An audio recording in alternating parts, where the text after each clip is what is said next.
विद्यार्थी मित्रांनो, सह्याद्री ट्युटोरियल्स मध्ये तुमचं स्वागत आहे. शेवटी चला कॅपचे रजिस्ट्रेशन सुरुवात झालेली आहे.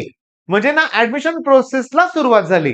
मग लगेच मला ना सांगा, ऑप्शन फॉर्म जी काय कॉलेजची लिस्ट आहे केव्हा सबमिट करायची असं तुम्हाला वाटत असेल तर नाहीये.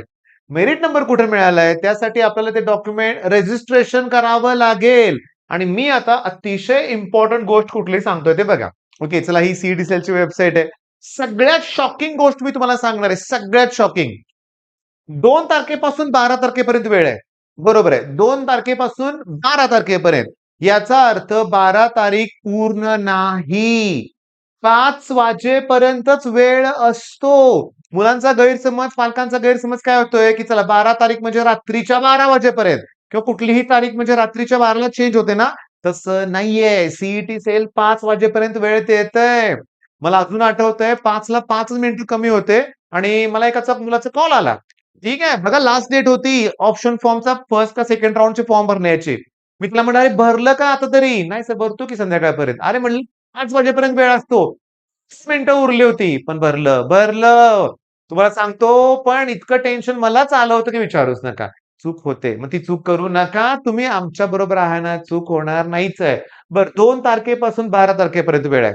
ओके. स्टार केलाय म्हणजे याचा अर्थ डेट एक्सटेंड होईल का सर? कशाला रिस्क घेताय? कशाला रिस्क घेताय? वेळच्या वेळेस सगळी गोष्ट करा. 2 तारीख तर समजा गेली जाऊ दे म्हणूया आपण. चला ठीक आहे. 3, 4, 5 तारखेपर्यंत सगळ्या प्रोसेस कंप्लीट करा. ओके.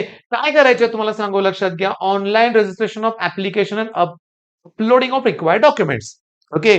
तुम्हाला मी क्लिअरली सांगतो लक्षात घ्या. याच्यानंतर मी तुम्हाला सांगू का लक्षात घ्या, ह्या सगळ्या गोष्टी त्यांनी भरपूर दिल्यात सगळ्या. पण मेन काय आहे बघा लक्षात घ्या, की display of final merit list 20 तारीख म्हणूया आपण. 27 जुलै म्हणजे जुलै संपला. मेरिट लिस्ट येईपर्यंत जुलै संपणार आणि त्यानंतर पुढच्या लगेच आठवड्यात ना मग पहिला ऑप्शन फॉर्म असतो ना, पहिला कॅप राउंड 1 त्याची प्रोसेस स्टार्ट होईल. म्हणजे जुलै याच्यात गेला. ओके. बरं पहिल्याच राउंडमध्ये जुलैचे आणि ऑगस्टमध्ये पण काही दिवस गेले.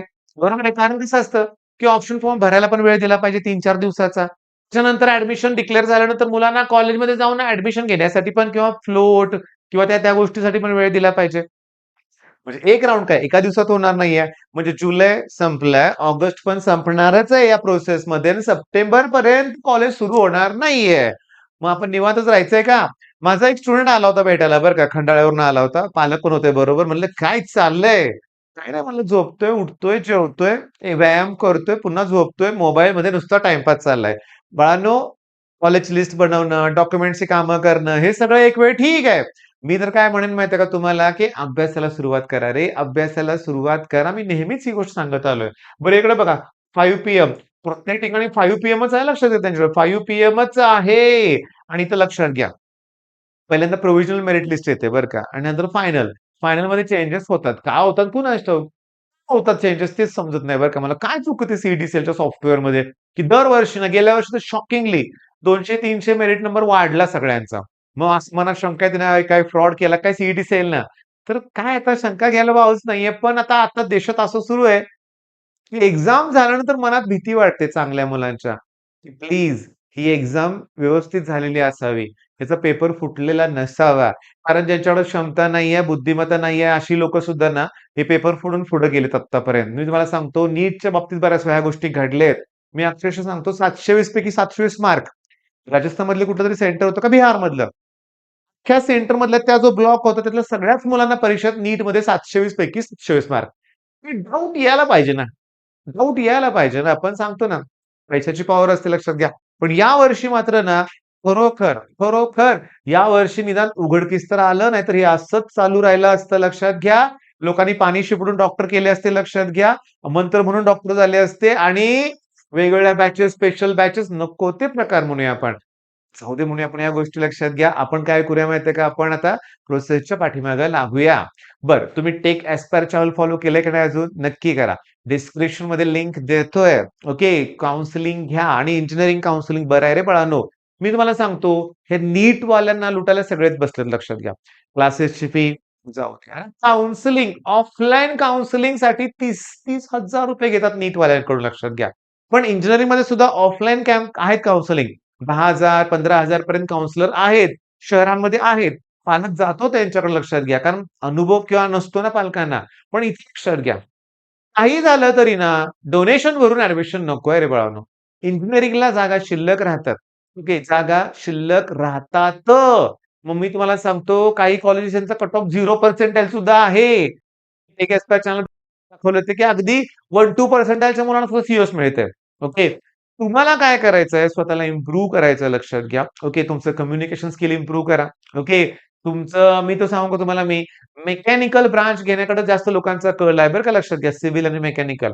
आणि जर सिव्हिल घेतलं तर गव्हर्नमेंट जॉबची पहिल्या दिवसापासून तयारी करा आणि जर मेकॅनिकल घेतलं तर इंटर्नशिप करा.